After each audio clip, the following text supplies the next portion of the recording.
Hello folks, I was asked to find the exact location of a crime that happened many years ago, and this next video will explain what happened, who did it, and with the help of the US Border Patrol, how I was able to find the exact location of the crime. Check this out. In the early morning hours of June 17, 1967, two federal Border Patrol officers were manning a checkpoint here in San Diego County's Oak Grove, California. Theodore Lawrence Newton Jr. and his partner George Frederick Azrak were the two officers. Theodore, at 25 years old, had been an officer for a year after attending the 86th session of the Border Patrol Academy in Port Isabel, Texas, where he finished at the top of his class. This was after he completed 4 successful years in the United States Air Force. George, at 21 years old, had been on the job for a little over a month. He had recently completed his undergraduate degree in criminology at Florida State University. The senior patrol inspector for the Temecula Border Patrol Station, Edward McGillis, was used to his men reporting in every hour. The last time Theodore and George reported in was 2 a.m. It was now 7 a.m., and they had not checked in. Inspector Edward McGillis sent officers to the Oak Grove checkpoint. They arrived at 8 a.m., which was normally the time Newton and Azrak completed their 8-hour shift. The checkpoint was deserted and there was no trace of Newton, Azrak, or either of their patrol vehicles. Newton's logbook was at the location. The last entry was time-stamped at 4 a.m. with the words, "All routine." According to FBI information, that checkpoint was right about here. So here I am standing in the location right about where the checkpoint was, and this is what the area looks like today.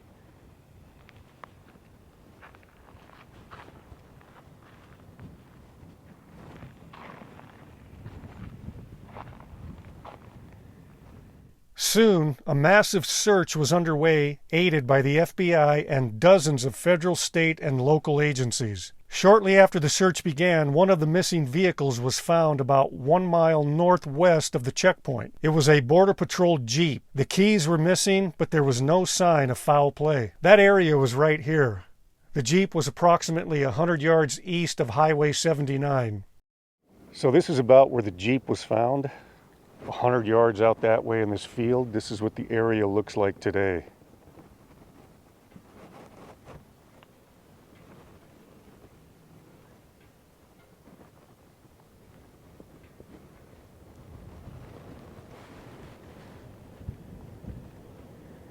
Two days later, on June 19th, a volunteer firefighter from Anza, California, named Dale Lesnick, said he had seen a Border Patrol vehicle driving through the area around 8 a.m. Saturday morning. This was the same time Newton and Azrak were discovered missing. He saw a single male occupant in the car as it passed by. About 15 minutes later, he saw the car again with the same driver heading in the opposite direction. It was not unusual to see Border Patrol in the area, but under the circumstances, Dale decided to report it. Hundreds of volunteers then converged on the area. One volunteer was a firefighter from Los Angeles named Roy Davidson. He was a member of the Hemet Jeep Club. He received his assignment and began surveying an area southwest of Anza.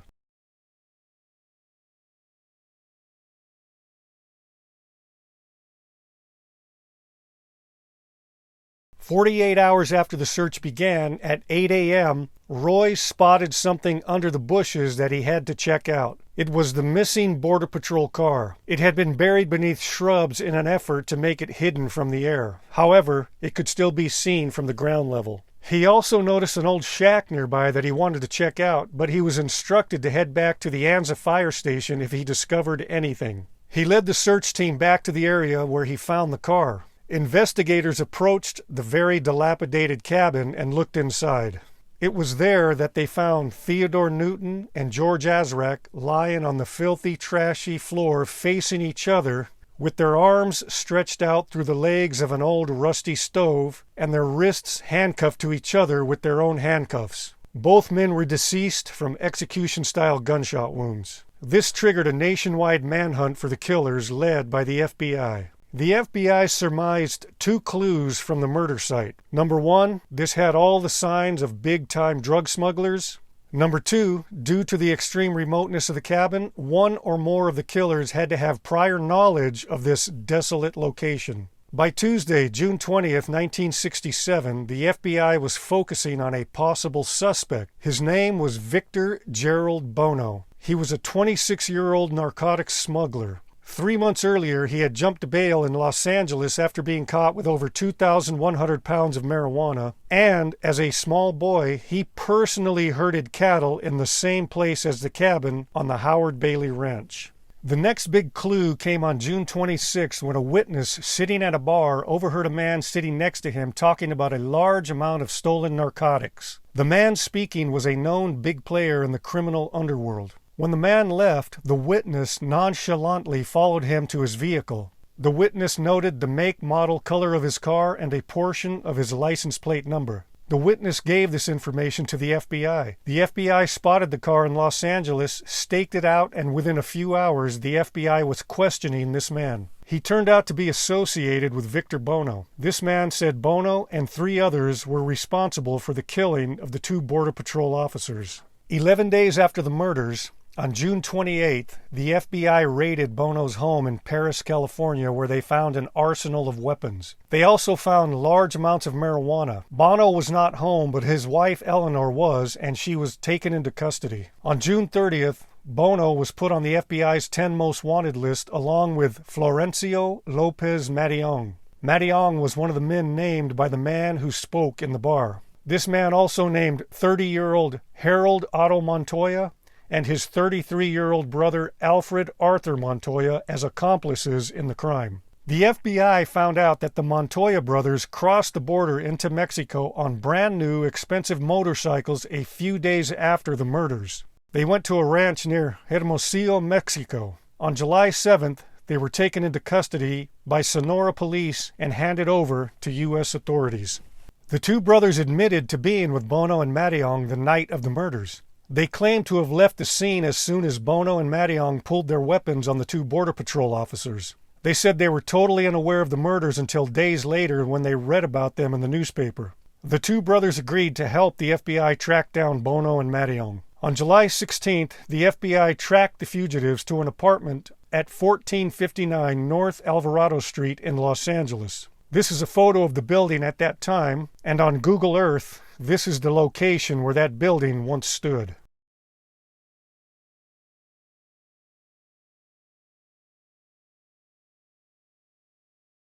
After escorting all the other residents from the building, the FBI had to fire tear gas into a window to get the fugitives to come out. With all 4 men in custody, details of what happened early that morning began to unfold. Sometime after 4 a.m., Officer Newton stopped an old Navy surplus ambulance when it arrived at the checkpoint. The 2 occupants were Bono and Madiong, and they were wearing hunting clothes. They told the officers they were returning from an unsuccessful hunting trip in Arizona. In the back, there was a clutter of camping gear. The officers waved the vehicle through. As it passed through, Newton noticed it had oversized springs that were sagging. This meant that something much heavier than camping gear was in the back of that ambulance. Newton ordered the vehicle to stop, but the ambulance accelerated in an attempt to escape. Newton and Azrak jumped into their vehicles and pursued them. One vehicle was a Jeep, the other was a sedan. The ambulance was weighted down by 880 pounds of marijuana and could not elude the officers. The officers quickly had Bono and Madiong pulled over. What they did not know is there was a second vehicle coming from behind occupied by the Montoya brothers.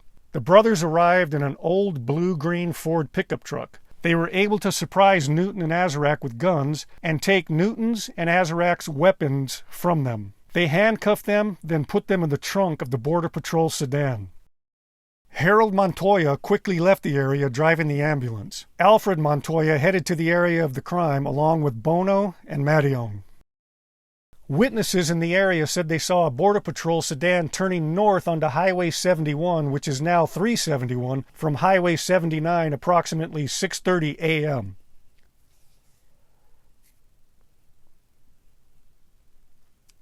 So here I am standing at the location where Highway 79 meets Highway 71.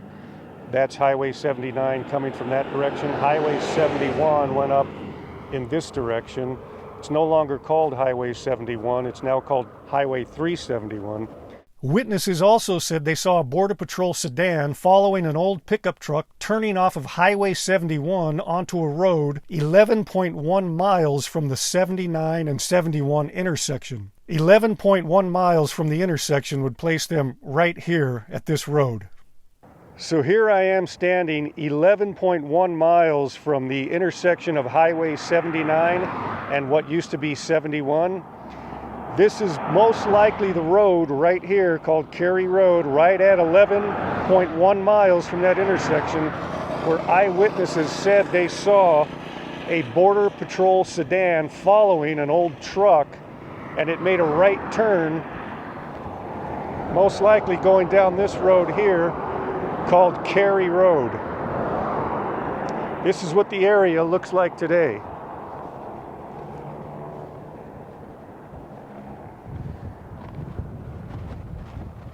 And Cary Road leads into the direction where the cabin is. Bono, being familiar with the area of the cabin, was very possibly driving the truck as Mattiong and Alfred Montoya followed in the Border Patrol vehicle. When they arrived at the cabin, the two officers were removed from the trunk. Alfred Montoya was given the task of getting rid of the Border Patrol vehicle, while Mattiong and Bono led the two officers into the cabin.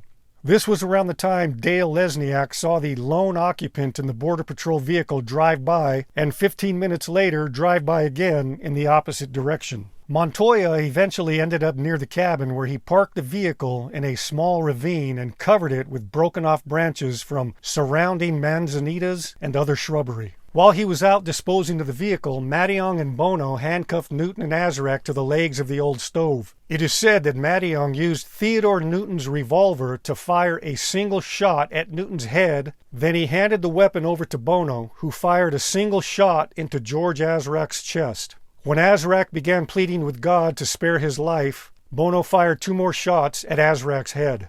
They then fled the scene in the old truck. With evidence stacked against them, Mattiong and Bono, wanting to avoid the death penalty, pleaded guilty. Harold Otto Montoya was convicted of second-degree murder and sentenced to 30 years. After 15 years, he was paroled in 1982 for good behavior. After his release, he stayed out of trouble and lived a semi-reclusive life. His brother Alfred Arthur Montoya was also convicted of second-degree murder and was given 30 years. However, he served most of the 30 years and was paroled in 1996. Upon his release, he went back into his criminal lifestyle and was arrested again in 1997 for drug smuggling. He was sent right back to prison. Victor Gerald Bono was convicted of first-degree murder and was sentenced to 2 consecutive life terms. However, after his lawyers successfully argued that Bono's parole commission had vindictively violated his parole hearing civil rights, he was granted parole in 1998. Family members of Newton and Azrak were shocked and outraged. They were never informed of his parole until after he was released. Florencio Lopez Mattiong was convicted of first-degree murder and sentenced to 2 consecutive life terms. Theodore Newton and George Azrak's family members made sure that Mattiong did not get released like Bono did. As a result, Florencio Mattiong died in prison on December 9, 2010. A memorial has been placed a short distance from the checkpoint location that Newton and Azrak were manning that night in Oak Grove, San Diego County. So here I am at the memorial that the Border Patrol put up for Newton and Azrak, and it's right off of Highway 79 right here.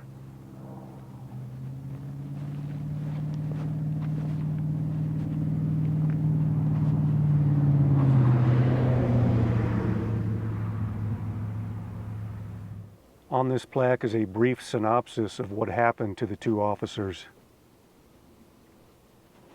The station in Murrieta, California is named the Theodore L. Newton Jr. and George F. Azrak Border Patrol Station in their memory and in their honor. Just inside the entrance of the station, there is also a very nice memorial in their honor.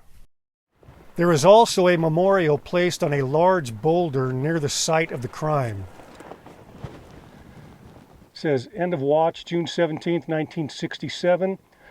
On this fateful day, United States Border Patrol inspectors Theodore L. Newton and George F. Azrak were killed in the line of duty after being kidnapped and transported to an old hunting cabin that once stood at this site. You will never be forgotten. U.S. Border Patrol.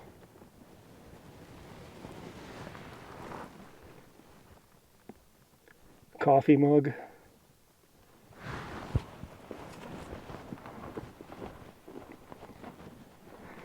Bouquet of flowers. They have solar powered lights, one right here.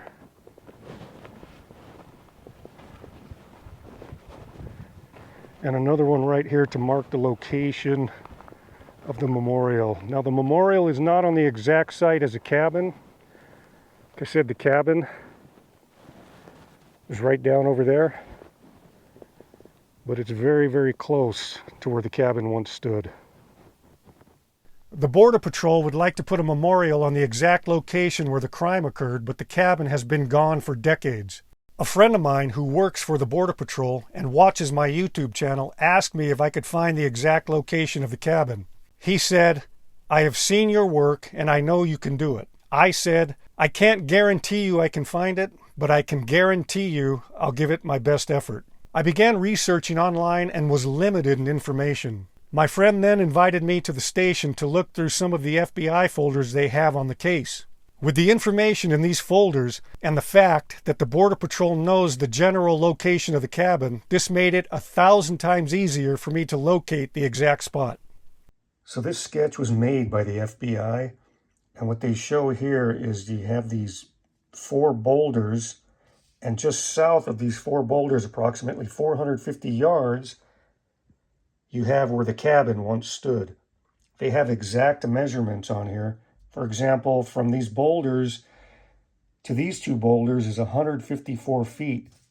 They have 6 and 7 here. 6 was the Colt revolver that belonged to Newton. 7 was the Smith & Wesson revolver that belonged to Azrak. They were found up here. In these boulders, number 5, they found an empty cartridge case. So this detailed map made by the FBI made it much easier for me to locate the general area where the cabin once stood. On Google Earth, these 4 boulders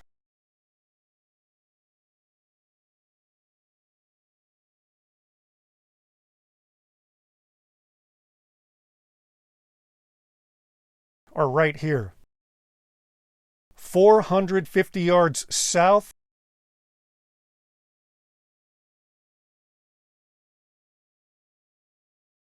is approximately here.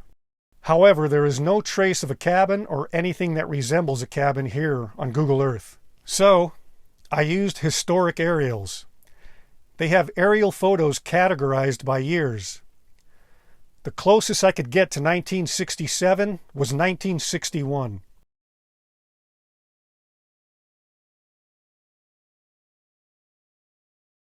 I went to the location of the 4 boulders.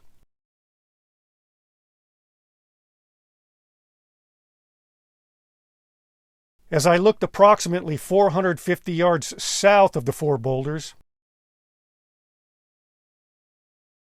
I saw this. This is an aerial photo from 1961 of the actual cabin. I had to use these identifying rock formations. 1, 2, 3, 4, 5. You can clearly see where the cabin is in relation to these rocks. On Google Earth, these rocks are here. That would place the cabin right about here. The cabin was also built on a mostly level foundation that can't be seen from Google Earth. So we had to go to the location to see if we could find the leveled ground the cabin once stood on. I went on a ride-along with a Border Patrol agent who was familiar with the area. So here's the FBI sketch that they made, very, very accurate. You could see these 1, 2, 3, 4 boulders. You have number 5 here. That's where they found an empty a cartridge case. These 4 boulders are 1, 2, 3, 4, and those boulders are gigantic. Just to give you some perspective of how large these boulders actually are, I'm standing on the exact spot where they found a single empty cartridge case right here. I'm 6'1", so now you can see how large these boulders actually are. And from this location, if you look over here, I'll put this down again. From these 4 boulders here, you go up to these 2 boulders, number 6 and 7. That's where they found the Colt revolver that belonged to Newton and the Smith & Wesson revolver that belonged to Azrak. And those 2 boulders, from these big boulders, are right there. That's where they found their weapons. So from the big boulders, the 4 big boulders down here, to the 2 boulders up here, 6 and 7, these 2 boulders where they found Newton's gun here, Azrak's gun here, that would be right here. So Newton's revolver was found right in here. Azrak's revolver was found right about there. And from here, as I turn around, you can see the 1, 2, 3, 4 giant boulders right there. In addition to that, where my thumb is, you can see by this bush 1, 2, and 3, they found flashlights and a .38 special cartridge. You have this boulder here, 6 feet 10 inches from that boulder, which would be this boulder right here. So those flashlights were found approximately in here. This is what the area looks like today.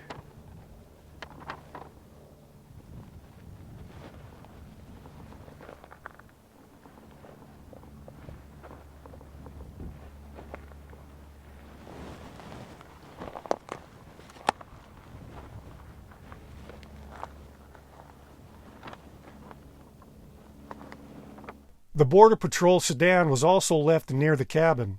If you look at this photo here, you can see barbed wire here. You can see 2 more strands here and here. These 2 strands seem to be connected to a fence post just outside of the frame. Also in this photo, you can see this boulder right here that has a slight crescent shape to it. And in the background, you can see an officer near the Border Patrol sedan. In this photo, you can see the fence here. And this light colored shape here is the crescent shaped rock. That means the sedan was hidden down in this area somewhere. That also means this photo was taken from this area here, pointing in this direction. This rock that you can see here, it's kind of crescent shape, that would be, it's hard to see through the weeds, but that would be that rock there. So that means the vehicle was parked up there, and this photo was taken from about this location here, and the cabin was right up here somewhere.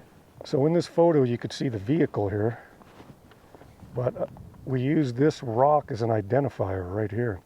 This rock is that rock right there. So the vehicle was parked and hidden right here, and the cabin was right up over there. I'm going to walk up to where the car was parked.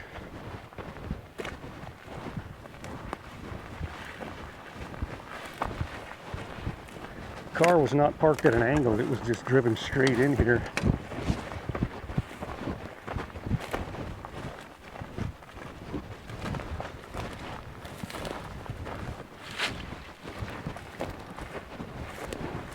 Right up through here.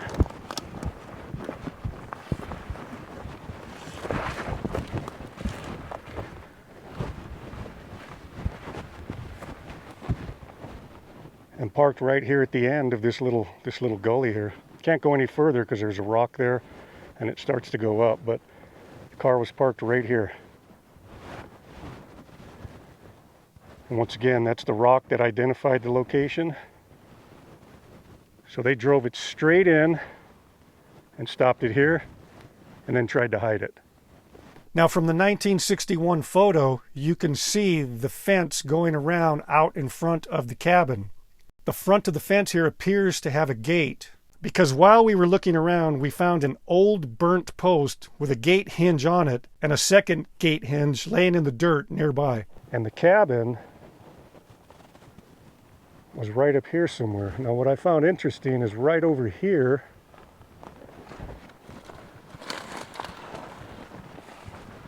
there's an old fence post, but you also have hinges. These are gate hinges right here. You have this, I'm not sure what this is. And you have another hinge right here in the dirt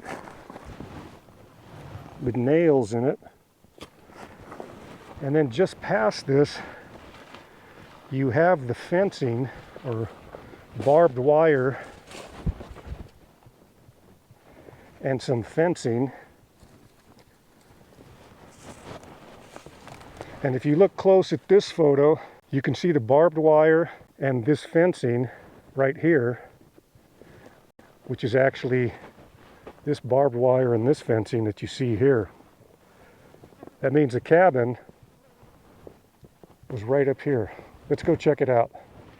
So after going over everything, looking off in the direction where they hid the car, looking at this photo right here that you can see, but if you look at the cabin in the photo, you can see that that cabin is in this general area, and the only area that I can see that actually has a flat section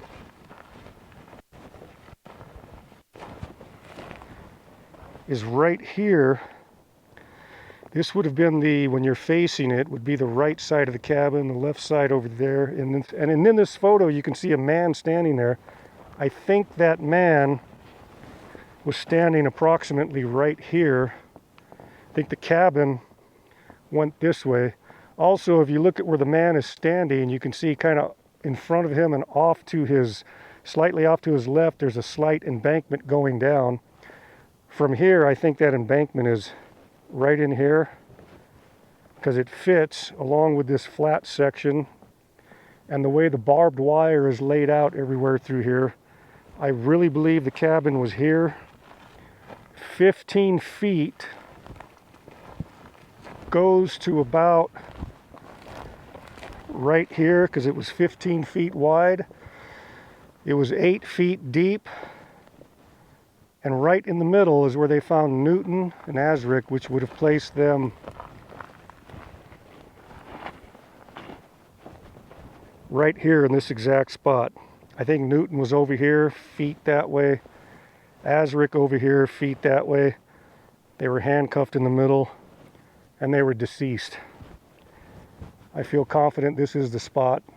We're still going to do more research, more photo comparisons. The area looks totally different than it does in the photos, but from what we have so far, I'm pretty sure this is the exact spot right here.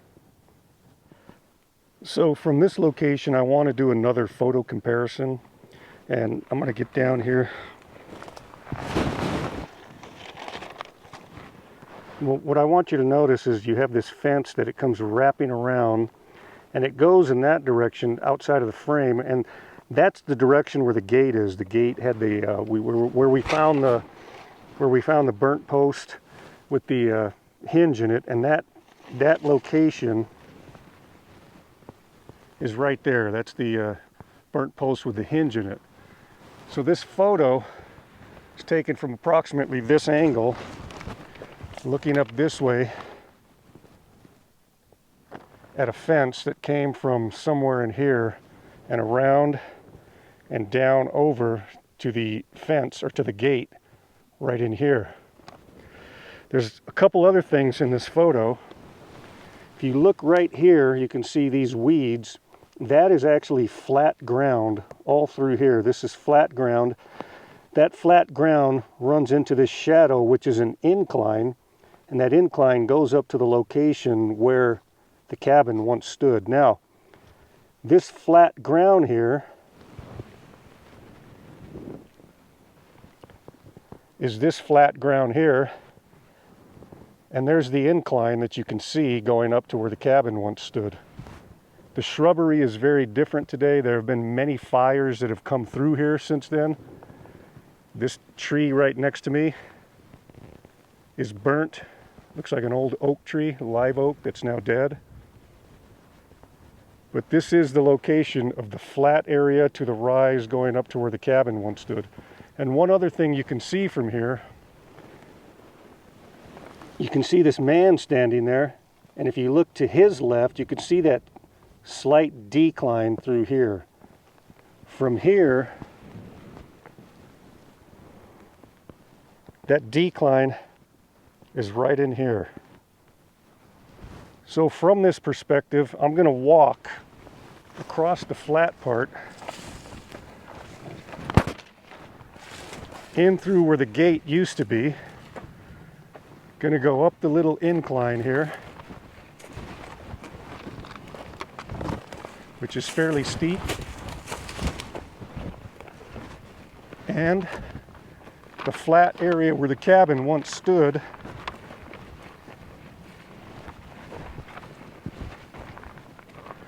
is pretty much where I said it was, right here. I put those rocks in the location where I thought is the exact spot where the crime occurred. But this area here is the only flat section in this area that lines up with this photo. It's right here. It's hard to see in the camera, but that is definitely flat right through here. There's another interesting thing I noticed is right over here, about 40 feet away, you have a portion of the roof of the cabin. This is definitely a portion of the roof because it kind of matches the photo, and those are roofing nails you see coming through the metal there.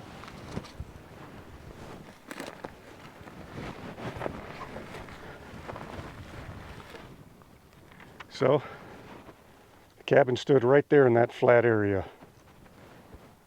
This is what the area looks like today.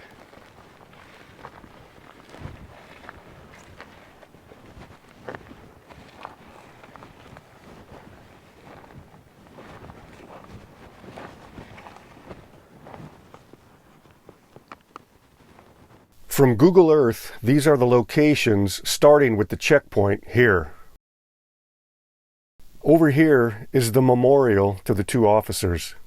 1.1 miles from the checkpoint is the approximate location of the abduction. About 100 yards north of there is where the Border Patrol Jeep was found.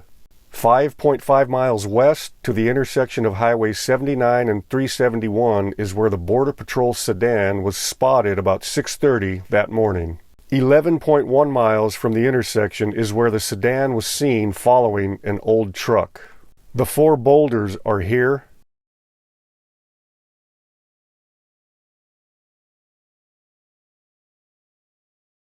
The officers' guns were found here. The flashlights and the .38 Special cartridge were found here, and 6 empty cartridges were found here. Approximately 450 yards south of the four boulders, you have the exact location of where the cabin once stood, right here. The Border Patrol sedan Alfred Montoya tried to hide was found here, and the memorial to the two officers near the crime scene is here. If you would like to view these locations on Google Earth yourself, I have put the coordinates to each one of these locations in the description below. Just copy and paste the coordinates into the Google Earth search bar and you should be taken to the exact location. So there you have it, my attempt to find the exact location of a cabin where a crime occurred in 1967. Right here, on the Forest Haggerty channel.